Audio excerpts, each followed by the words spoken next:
You're listening to the Digital Deep Dive, where we tackle the newest trends, strategies, and pain points shaping growth across the digital landscape. From Amazon and D2C to international expansion, join our host and e-commerce leaders across multiple industries for in-depth discussions on how to maximize your brands in the digital arena. Now, here's your host, Aaron Conant. Well, hello, everybody, and welcome back to the Digital Deep Dive podcast. I'm your host, Aaron Conant, and here back for another episode is a really good friend, Todd Hassenfelt. Last one was playing Tinder with data providers, and kind of at the end of that episode, and just to follow up a couple conversations that we've had, was around the digital shelf and traditional, in-store visits. If you think about how people used to look at the store shelf as a whole. And just how much it's changed over the past, 5 to 7 years as a whole. And so, Todd, welcome back. If you want to jump in case anybody missed the previous one, just a brief intro on yourself, and then we'll kind of jump into the conversation. Does that sound good? Sounds great. No, thank you for having me. And thank you for this this podcast as a whole. All the past episodes I have listened to with your guests have been just fantastic and encourage a lot of people to download those and listen to those. Quickly about me, Todd Hassenfelt. I'm the e-commerce director of growth strategy and planning at Colgate-Palmolive. So, Colgate is a caring, innovative growth company that is reimagining a healthier future for the people, their pets, and our planet. Last time I gave knowyouroq.com a plug. This time I'll say on our Hills Pet Nutrition side, check out endpetobesity.com, some helpful hints out there for the pet lovers and pet parents out there. But excited to be here. My past includes before Colgate, both sales and marketing side, brick and mortar and online, big companies, startups. I've been at companies like Simple Mills, Glanbia Performance Nutrition, other big companies like Colgate as well. So and talking with a lot of share groups, including talking with you and all the insights you bring from BWG. So my perspective here today will be, really broad and not just from a Colgate perspective, but really excited to talk about, the digital shelf. And I think it's a topic that's so popular right now. So thank you for having me on the podcast. Yeah, absolutely. I mean, the other thing, just people who are listening, if you get a chance, follow Todd on LinkedIn. He's posting regularly some of the top insights that he's finding and sharing. He's just incredible resource. So I'd encourage you to do that as well. So let's talk about those differences from the in-store visit, milk runs versus the online aisle walks, and how you've seen that change over the years and things people should be thinking about as they're looking at the digital shelf as a whole. We'd love to hear your thoughts there. Yeah, and I think when you look at any topic, you kind of have to think about multiple people's perspective. If you're hands-on keyboard person and practitioner, you're probably all over the digital shelf already, right? And the nuances. But you have to think about it, from your senior leaders, a board, different teams cross-functionally. Where is their perspective on digital shelf coming from? And I think one of them, I go back to my brick and mortar experience. I think in the past, and maybe even currently for some brands, but a lot of times executives, you're kind of called the milk runs in the industry, right? You would bring them to brick and mortar stores, look at your set, whether it was behind a counter, on an aisle, an end cap, whatever it was. But a lot of times those were maybe pre-set up, right? The poor rep was in there the night before, putting it all together to make it look perfect. You can't do that online, right? You search a term at any point of the day, and it's much different. You can't influence it the way you used to. Even when you think about the measurement, again, that online digital shelf can be checked at any point. In-store audits were kind of infrequent. Maybe once a month a rep would go in. Maybe it was weekly. It was a third party. But it's just not as detailed and nuanced, right? Because you can't measure things in a store like glance views or conversion rates necessarily, or share a shelf is a little bit different online versus a once a year or twice a year planogram change, right? Online, it changes every minute, literally. And it depends on even who's searching based on their past history. So I think there's a lot of differences there from expectation. But even then, when you think about, let's say from a marketing or brand perspective, and you think about packaging, in store, it's about like multiple facings, right? How many facings can you get? And so your packaging is more like a color block strategy, right? You want that, for whatever color it may be, your big red, whatever it may be, but you want that really impactful presence on an end cap or on a shelf in store. Where online, it's almost the opposite. You want it to be more clean. You want it to be less words, right? You have maybe bigger just on the key features, not everything. You don't need every part because you have bullet points or you have product descriptions and product reviews that can help with that piece. So it has to be maybe a more cleaner image per se, or not. You don't have the benefit of a color block. And I think just the last thing, is kind of a fun one, but looking in store versus online, in store, your goal, whether you're in sales, marketing, whatever it may be, is to catch the consumer's human eye. But online, you have to catch the algorithm first, right? You have to do the right things within a PDP and, to get on page one, to get above the fold, to have, good relevancy so that people then can evaluate you and see you on shelf per se online. But those are a lot of differences when you think about what most people are used to from an in-store environment and looking at a shelf versus the online digital shelf. So, I think there's probably more that others could say, but I think those are the key ones that have perspective on as you talk to your senior leaders and others that are not, hands-on keyboard. Yeah. And I think, part of that senior leadership is just that reminder that it's not a single digital shelf, kind of what you were pointing out. It's not only, it's not just when you search on a search term, it is the exact match on the search term. And if somebody puts in, pet food versus healthy pet food, the digital shelf changes. And it also changes based on the buyer's purchase history or search history, and how many different factors are actually playing into the digital shelf that the actual consumer sees as a whole. And so, a lot of times, I'm talking to, executives like, oh no, I type in my brand and we're at the top of search. Well, of course you are. You typed in your brand name, but that's not how people are searching for you, right? I mean, there's some large brands they are, right? But in a lot of cases, people are searching on toothpaste, right? Or they're searching on paper towel or, new V-neck t-shirt.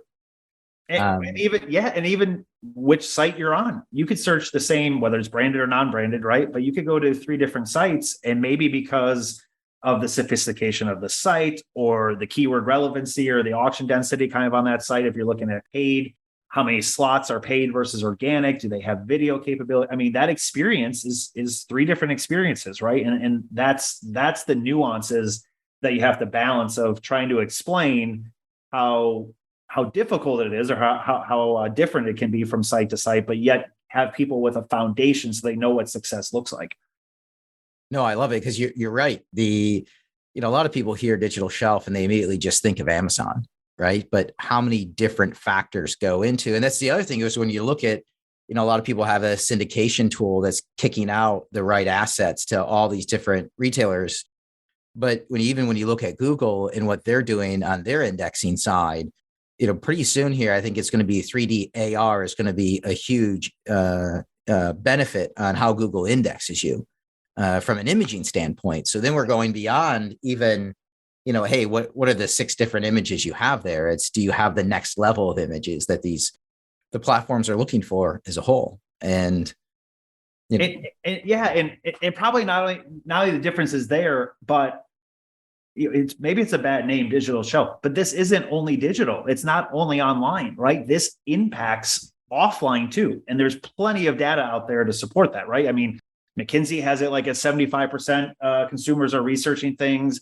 Walmart just recently published from their Walmart Connect team that 82%, I think it was, were using their phones multiple times when they're in the store. The Digital Shelf Institute had one out there about a year ago saying for every $1 you spend online, $7 to $11 was spent offline in stores. So that's a huge hurdle to overcome too when trying to get resources for quote unquote digital shelf, is the incredible impact it has in store as well, right? This shouldn't be, an or, it's an and, I say that a lot, but it's online and offline. And, and I think that's really critical now because, the last episode, at the end, we kind of talked about it's going to get a lot more difficult to secure funding maybe, right? And because there's a lot of people saying, well, everyone's going back to the store, they're returning back to the stores. Well, I hope so. We've been in an awful pandemic for almost 2 years, right? And yes, they should. And is online slowing from this incredible sprint? Yeah. Even a race car needs a pit stop every once in a while to slow down and kind of reset, right? But those consumers, those people that are going back to the stores, and they're not going exclusively to the stores, they're going now armed with online perspective, right? Now they may know how to look at reviews or look at product detail pages, right? They may know that they can do click and collect, right? And maybe they don't have to go in the store, but they'll just go pick it up in curbside. So they have all these different options. So I just think, they know this information about how to select what products they do, whether it's in store or online, but it's not, again, they're going to do both, right? Because they're going to be inspired, they're going to research, they're going to validate with reviews, and they're going to pick how they want the product fulfilled. Even it may come from a store necessarily, but maybe it's shipped to home, maybe it's curbside, whatever. So I think teams really, you need to think about this holistically, and connected planning is so important. Don't fall into the trap of everyone's going back to stores and thinking that they're just forgetting their whole online experience and skills that they have that they built. They haven't. They still have those, and that makes them a smarter shopper. Be where the shopper is, right? And if that's not enough to convince, like, hey, this isn't just an online thing. I mean, they're probably doing it already, but when does the investment community start looking at the digital shelf to kind of get like some clues, right? Well, okay, who's doing well, right? Who can we see that's really advancing here? How are brands performing? And if you're, if you're a person, maybe, people are trying to recruit you, let's say, if you're savvy, you're probably going to go look at their digital shelf and their kind of experience. And you can, if it's really bad, maybe you say, hey, a big opportunity. If it's really good, hey, this company knows what they're doing. But I think it has such an impact outside of just online sales. No, I completely agree. If the previous episode with Charlie Nineker, where he just talked about, these D2C brands that used to be like, we call them the digital darlings, right? Because there was so much emphasis put on them. And now as people are going back to the store, this idea like, hey, are they in trouble now? And the reality is, I don't think they are. I think they're only in trouble with something that came out kind of over the course of that conversation with Charlie was the only ones that are going to be in trouble are the ones that are not going to consider the possibility that they could succeed in store. But for the ones that do, you think about I don't want to say perfected, but they're much better than the large, older, companies that have been around forever that are already on store shelf that were struggling with what their digital shelf looked like. Now you have these brands that have grown up in the digital setting, primarily D2C, digitally native. They have amazing content. They've crushed the digital shelf. People like what they see. And now as the stores open back up and more people are going back in, the blend that you're talking about and the importance of how your in-store presence depends on what your digital presence, because so many people are doing that research. These digitally native brands are going to have I believe are going to have it on a lot of the traditional brands that have hogged store shelves for so long. And if they play their cards right, they can make significant incursions into store shelf space and really huge penetration on those shelves and huge growth. I'm excited for them to see what happens as it plays out. But doesn't that prove right there, right, that this is both, right, online and offline? So because you can have someone say to you, well, you're an e-com person, so don't forget about, the in-store experience. No, of course not. No, digitally native brands are proving this, that we need both. But at the same time, hey, you may have more of a history in-store. Don't forget about online now, just because we think we're past COVID, right? Because yes, all the things you just mentioned, these digitally native brands are going to be fighting and already have gotten on, physical store shelves at major retailers, right? So depending, I have background in both at startup, and so I see both sides of it. But if you're a big company, you have to watch out for that. But how many stories are out there about major retail buyers looking online, whether it's an Amazon bestseller list or your digitally native brands website success? Like, yeah, they're using that to make their decisions now, right? And yeah, so this is not or. Yeah. You have to look at both ways. That is happening. The buyers, in-store buyers, it's almost a CYA for them, right? Where they can go out, they look at it, and if there's ever the question, hey, the product didn't move, how did you decide to buy it? Well, online they had 1,500 5-star reviews. I did the research. It was all there. It was all done for me. So that's why I chose it. It just didn't happen to move within our demographic, but hey, at least I had a reason for why I chose it. And it's just made it so easy for them to get the selection process done for what's going on store shelf. And then even more importance on, hey, what does your digital shelf look like from a branding aspect as a whole? But think how this conversation can help connect teams internally. Like if you're an e-com person or a digital person inside and you're trying to connect teams, right? This conversation, like maybe this helps on a marketing and brand conversation that says you can't build a brand online. Well, just what you just said, they are, right? Because most of those don't have big budgets, right? They're not putting out commercials on TV or nothing, traditional TV. So you can show, hey, brands have been built in this way. When you look at like digital shelf metrics, availability, are we in stock or out of stock? That brings in supply chain. It brings in the sales team. We talked about content, but that also can bring in legal teams too, as well as brand. The search piece, right? Finance, are we getting a return on it? But let's not only focus on ROAS. It's not just bottom of funnel. Shopper marketing comes into there. Ratings and reviews, like how important those are. So our consumer affairs responding to these, right? Daily to the ones that are negative, giving the person that had a bad experience an opportunity to call in or email to fix it, right? Look at innovation. You can't just, even your focus groups, right? Like you can, if you're only doing focus groups, maybe that's not enough, because ratings and reviews can provide such an insight for both in-store and online innovation. So yeah, I think the digital shelf is such a way of connecting teams, maybe in a holistic way that there hasn't been in the past, or at least hasn't been executed. I don't know if you agree with that. Like it's just a catalyst to help. No, I agree, because you're right. It does. And here's the reality when it comes to e-commerce as a whole, right? The hardest part on a lot of these platforms, or it used to be, I should say, in-store, the hardest part was the sell-in, right? But once it's in and it's on shelf, it starts moving, right? Now, the easiest part is the sell-in. You can upload any product you want to pretty much any marketplace you want. The hard part then is selling. And this gets more onto a marketing side, which is, what does your product look like?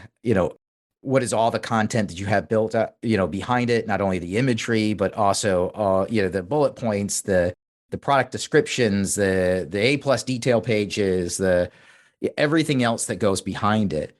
And all of that takes a part of sales, but a part of marketing. But then you're bringing in your data and analytics team, what's performing, what's not. I agree. The finance team, where's the marketing, the CMO, the CDO, the CIO, all trying to get it all to work together. No, I think it's a great point. The focal point of a company's digital, the whole e-commerce group is the digital shelf. It's the output. It's also the pulse. It's also what's converting or not converting. I think it's neat. If you look at all those, all those departments and all those groups and titles that you just mentioned, right? If those are all like instruments in a band, you still need the same song sheet, right? We may be playing a different instrument, but what's that song sheet? So I think that then in the digital shelf, it comes down to this, a scorecard, right? And there's some great providers out there that can help, because it's way too hard to do manually, right? You have to have a digital shelf provider to help with that. But then it's, how do you really amplify that scorecard? And it's a balance, because communication is key, but you have to have some catalyst for that cross-department, different levels of the organization, different geographies, even. What is that unifying data source for discussions that's really about improving all these areas, right? And also, if you do it right, you can demystify some of the digital initiatives, right? So it's like a balance of simplified scorecards enough that this should be top down, bottom up, right?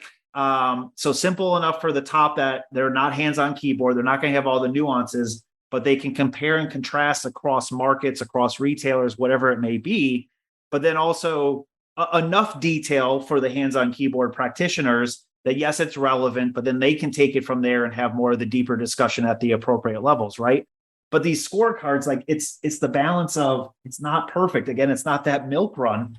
So, if you're just using a red, yellow, green type of perspective, red and yellow is okay. It shouldn't be like picking on the past, but it's like, how do we collectively optimize the future, right? This shouldn't be a blame game. It should be more, if you're a senior leader seeing red on a content score, let's say, well, what are the blockers I can help remove? Like, do you need more? Is it funding? Is it time? Is it other resources, right? Like, you have to figure out how to make this an opportunity, not punitive. Like, if you expect all green, you're going to have great results short term, but you should rather be looking at this from like improvement over time, right? Are we making progress? And just because we're green at one point, let's say on a KPI or a retailer, it doesn't mean it's going to stay that way, because things are moving, right? These sites upgrade, they get better. So, go back to the concept of like plan for pivots, not for perfection. Is the organization, are they more concerned about how they look internally, right? So you make everything green, however you score it, or are you more, concerned how you look externally against your competition, right?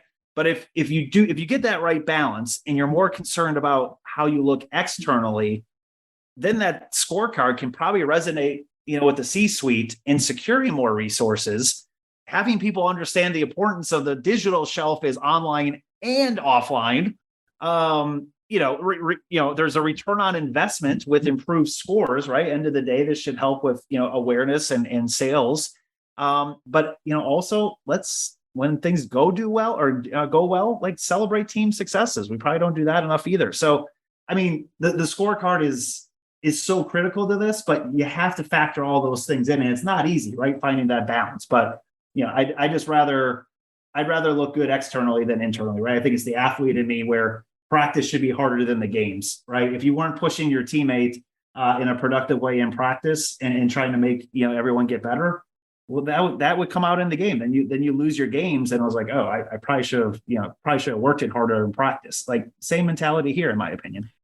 No, I agree. Like if you launch a scorecard and everything's immediately green, like maybe you should find a different scorecard. Maybe there's a different rating system you need to go after, right? It's the classic, hey, if you show up in a room and you're the smartest person in the room, yes, like hang out a little bit and then go find another room, right? And that's the same thing. Like, it's really easy to get a scorecard that shows everything that's green, but that might not be the right answer, right? Make the scorecard harder. Just keep pushing the teams to get better and better and better at what they do.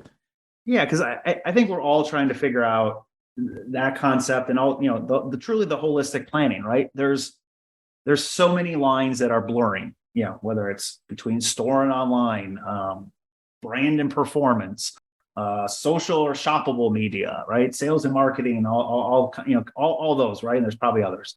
But, when those are blurred lines. Well, are those blurred lines, like, are they causing internal battles? Or are you building new ways of working, let's say? Are the teams siloed, or are they supporting each other? And I think, again, it comes back to balance, but like, how do you balance, I guess, like legacy success, right? And depending how long you're around, if you're a startup, maybe it's not there, but, any form, but like, how do you balance legacy success between learning to adjust to different consumer needs, right? Don't have expertitis, but like, it's not what it's how much you can learn. And maybe sometimes unlearn. So I think, that key thing, the blurring of the lines, are you battling or building? That's a balancing act. But there's a lot of ways this, can either be excelled or fall apart in a digital shelf. But it's like, content's one of them, right? Content's such a huge part of the digital shelf and your PDP content, and again, are you, a form of that human eye versus algorithm? But also when you think about conversations of, like with bullet points and descriptions and titles, are you trying to attract external eyes, meaning that you're looking at, search frequency rank and SEO, or are you trying to appease internal eyes, right? Kind of the brand speaker. Here's how we say it internally, or here's what we call a product. Well, if no one's searching that term, that's not going to help you, right? Images. How important are images when people are just scrolling through, especially on mobile, right? And are we showing off what we think as a brand is important? Or are we looking at really what consumers want, right? Are we really trying to show them how to use the product, what problem it's going to solve, all that kind of stuff?